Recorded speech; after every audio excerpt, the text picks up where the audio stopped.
Because when you wake up, you're like, why am I here? You're like, I woke up next to Young, and Young, in the first night, he's like, the whole time. So I slept here, on my leg here. And Usually, I sleep here, alone. Yan si Deo, and then the hashtags there. Tapos si JK and Deo. Tapos akin, dito rin ako. Kaya, dito miss ko to.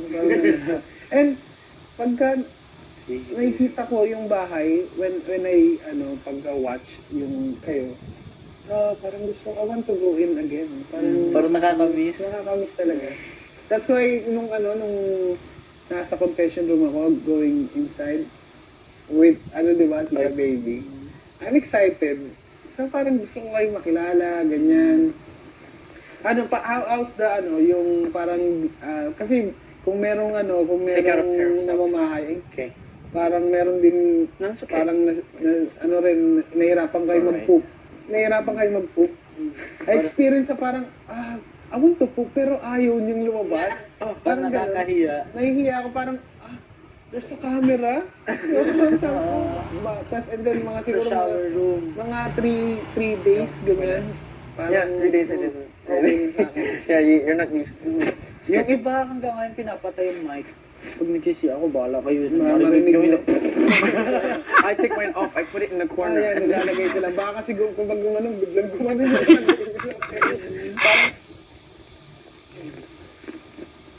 Uy!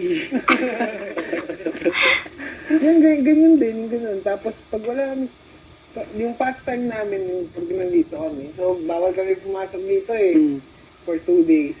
Doon lang kami, nakahiga kami doon sa sa pool. Doon na kami Yun na nagkakwentuhan. may bato. Oo, sa bato. Lamig, sa likod, sa likod. Pero pero okay naman din yung experience. Enjoy. Mm. Gusto ko nga po sana magpaano kay Kuya, parang camping.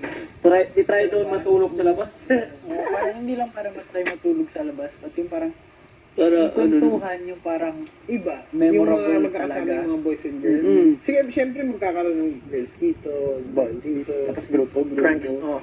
Yung, o kaya binibigay, yung mga girls dito sila, sa mga boys. Maghanap ka naman ng ng section na pinakamano. Kung saan ka. Kung saan. Tapos ako, yung mga second night na dito ako nakipagkwentuhan na ako dito. Kasi yung first night parang, bakit ganito? Tapos hindi kami pwedeng umupo sa dining room kasi bawal tambayan eh. Kailangan pagkatapos nyo kumain, lalabas na kayo. Ganun kami. Kasi I have yung joke na squat exhibition. PBB squat exhibition, yung isang joke ko. So nangyari sa amin yung squat exhibition. No food, no clothes, no shelter. Nangyari sa amin yun, yung joke ko na yun. Parang nakakatawa nga kasi binigyan ng chance yung sa Vietnam din, yung parang nandun kami, marami kami, tapos kinakausap ko si Kuya. Ikaw. Naiyak ako kasi nang sinulat ko yung joke, hindi ko may isip na gagawin ko yung joke with Kuya. And yung Nasa stage po kayo, tapos nasa upo sila ganun sa parang nakaupo stairs. sila, tapos bago ko magsimula dun sa joke, talagang naiyak ako.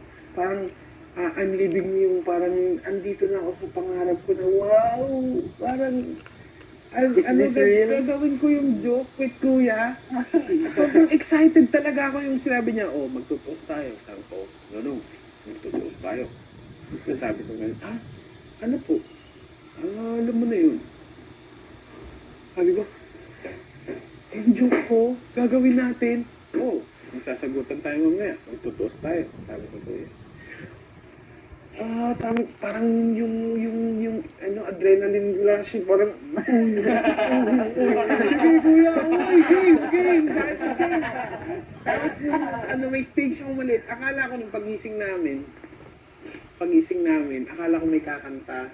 Yung pala, ako magpe-perform. And nagpe-perform ako with my joke, hindi sila masyado natatawa. And wala na, yung parang sabi ko, sige, hindi na ako mag-joke.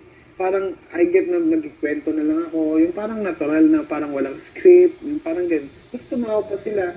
Tapos nung inaabang ko yung gabi, tumayo ako doon. Okay ka, sige na, mag-toast na tayo. Game.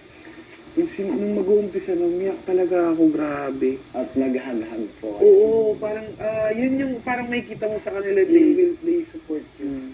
They support me, tapos parang ginanahan ako. Tapos yun, ang haba nun mahaba siya. Ano yun, yung nagawa na namin, sobrang saya ko talaga na parang sinabi ko kay Kuya na parang you're the best, Kuya. Kasi binigay niya yung pangarap ko yung isa sa mga priceless moment na parang may kikwento ko sa mga kaapu-apuhan ko, di ba? kung meron pa rin PBB na meron na akong grandchildren, ang ganda. Alam niyo ba, pumasok ako dyan, tapos nagawa ko yung joke na, ang ganda, tapos gagawin kay papaluin. Ang ganda ako! Basta parang gano'n, parang sobrang saya. Ito yung experience mo, sobrang different sa lahat ng nangyayari. Grabe naman sabi mo na